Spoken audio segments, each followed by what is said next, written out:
It's the Inspirational Power Hour with your host, Chandra Wise. And listen, I know that everybody has been seeing all of the coverage and all of the posts and everything that's been shared throughout this week about what's going on in the state of Mississippi, especially in our prison system. And I'm talking about the everything that's happening in Parchman prison. And all the conversation has been ongoing, and it has to continue. It has to keep going.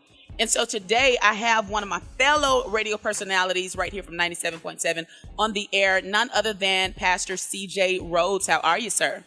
I'm well. How are you?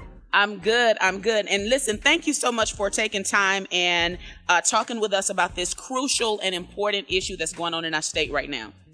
Well, thank you for the opportunity.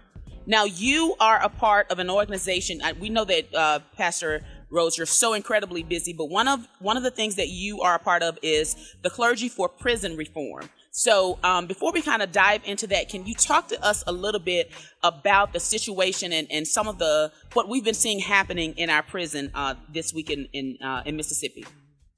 Sure. Well, I founded Clergy for Prison Reform back in late 2014, early 2015. And when we did that, it was around some of the corruption that was coming out of MDOC because of private prison contracts.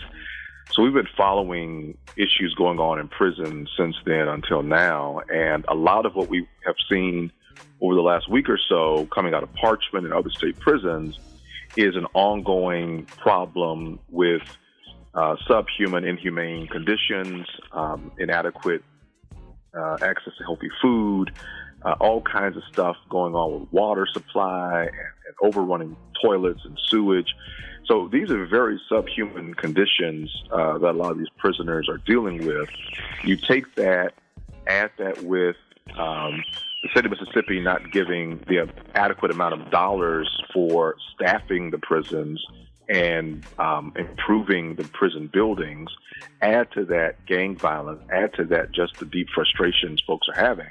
All of that blew up over the last couple of weeks and made, national and local media in a way that a lot of us have been following for the last few years.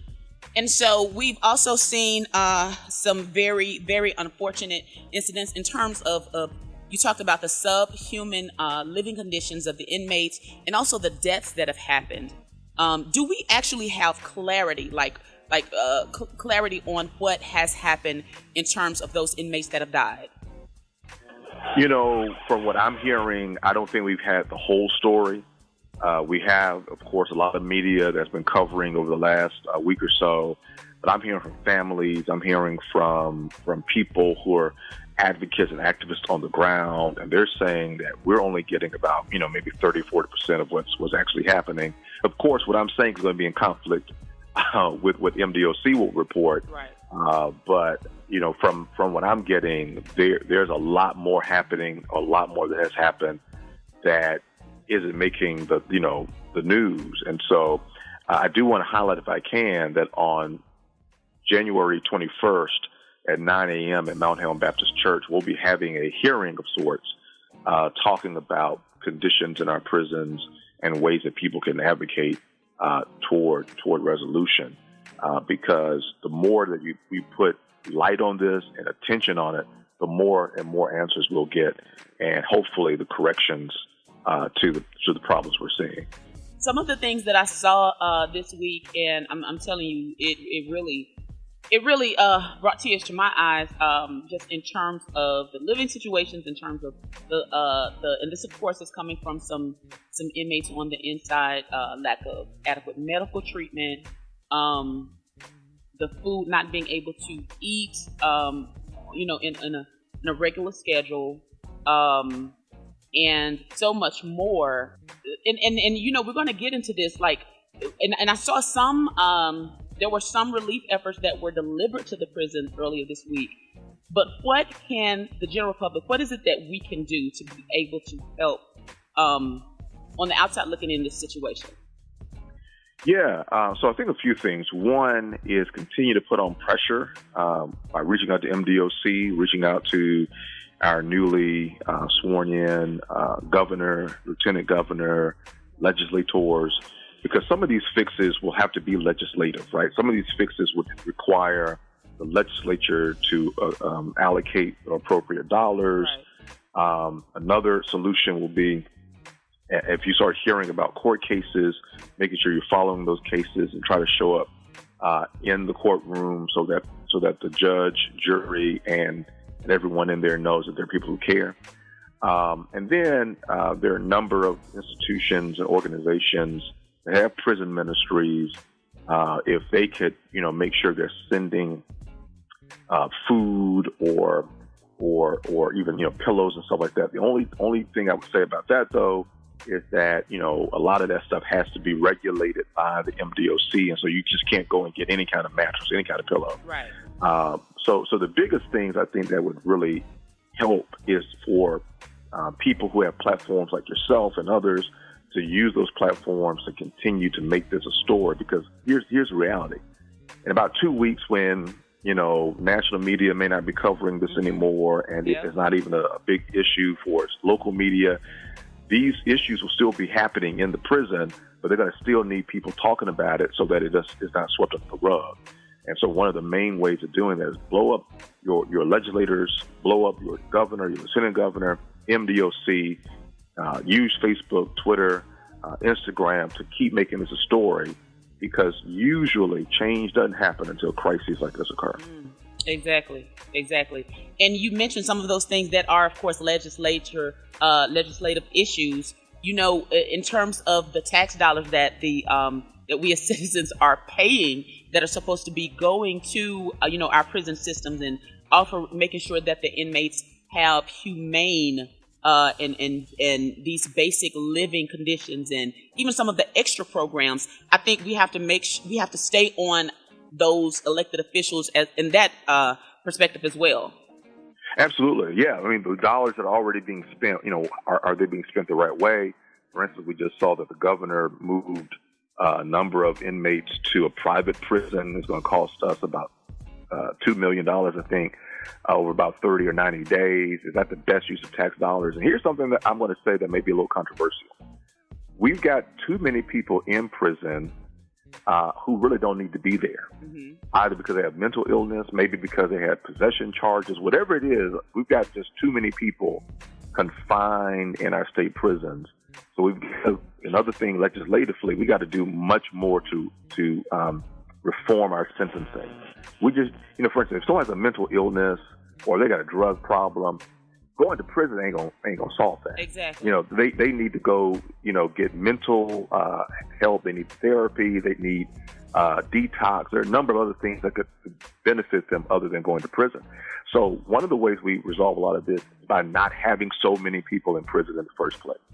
And so that's another piece that we need to be pushing the legislature to do, because the legislature write the laws, pass the laws that the governor will sign into law that govern how and why a police officer should pull someone over for something, or, a judge sentence something. So there are a number of ways that and this is why politics is important. People say voting doesn't matter, all this. Here's one example of why who is at that state house matters, because when they start passing bills, and when those bills move over to the governor's desk for signing, some of those bills will deal with criminal justice and prison reform. And if we don't get really, really good bills that deal with sentencing, drug courts, diversionary sentencing, et cetera, then we're going to see this problem not only in the next few weeks, but the next few years. So it's very, very important for people to stay plugged in, especially pastors and churches. We have to bring moral clarity to this, and that's one thing that CPR has been doing. We don't necessarily know all the lingo that they use in the legislature and et cetera, but what we do know is that people are suffering, not just the people in bars, behind bars, right, but their families, their communities, their churches. And watch this, when people get out, many of them are not ready to re-enter the workforce. They can't vote, a lot of them. So we've got a major crisis that's not just what happened at Parchman the last few weeks. The whole system is bankrupt, and we need to make sure we keep raising our voice. Exactly. And one of the reasons that I wanted to make sure that we had this discussion, on my show, predominantly faith-based show, and it's because it is our responsibility responsibility as Christians, as believers, as the church. We know that Proverbs 31:8-9 says for us to speak up for those who cannot speak for themselves, ensure justice for those being crushed, speak up for the poor and the helpless. And yes, these are inmates. Yes, there are people in there that have committed, crimes, and those that are serving their time. But we also know in a system like ours, not everyone in there is innocent, just like not everyone in there is guilty. And That's right. so when it comes to the things that are the living situation, these inhumane living situations, that's definitely one that we need to raise our voice to. So guys, make sure that, I think it's important that our churches become involved. I talked about the organization that you're part of, Clergy for Prison Reform. Can you tell anybody that's interested in being a part of this organization? You mentioned the event that you have coming up. Can you tell them how they can get involved, and mention that event again? Sure. Well, a few things. The name again is Clergy for Prison Reform. You can visit our website, which is clergyforprisonreform.com, spelled out. You can also go to our Facebook page, Clergy for Prison Reform. A lot of information that we put out there. If you go to the website or to the Facebook page, you'll get prompts on how to sign up and be on our listserv. And then on January 21st at Mount Helm Baptist Church, 300 East Church Street, downtown Jackson, we'll be having from 9 to noon conversation with some policy advocates, as well as some formerly incarcerated people, talking about the conditions of the prisons and what we could do going forward in terms of oversight, in terms of some other innovative things. We really want, not just pastors, but, pastors, ministers, prison ministers, but anybody who particularly is driven by this or driven by faith and involved in this, to come out and to be a part of this conversation. And we'll have a few other things that we'll be doing in the next few weeks and months that we want to keep people abreast of as well.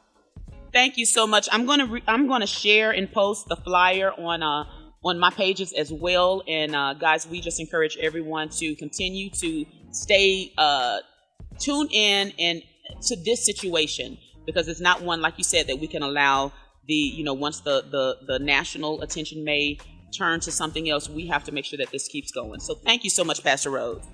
Amen. Thank you so much. All right, guys, listen, real quick, tell everybody what time your show comes on Sunday. Yeah. So the CJ Rhodes show, their sister show that comes on a little later than you, 2:30 to 3:30 2 a.m. to 3 a.m. on p.m. rather, on 97.7. And I'm pretty sure you're going to continue this conversation as well. Is that correct? Absolutely. Last week we actually had a preacher who has actually been in prisons. He worked for the federal prisons, visited Parchman, had him on, and then we'll continue to have this conversation going forward on the show this week, as well as future shows as well. All right. Thank you once again, Pastor Rhodes. We truly appreciate it. Thank you.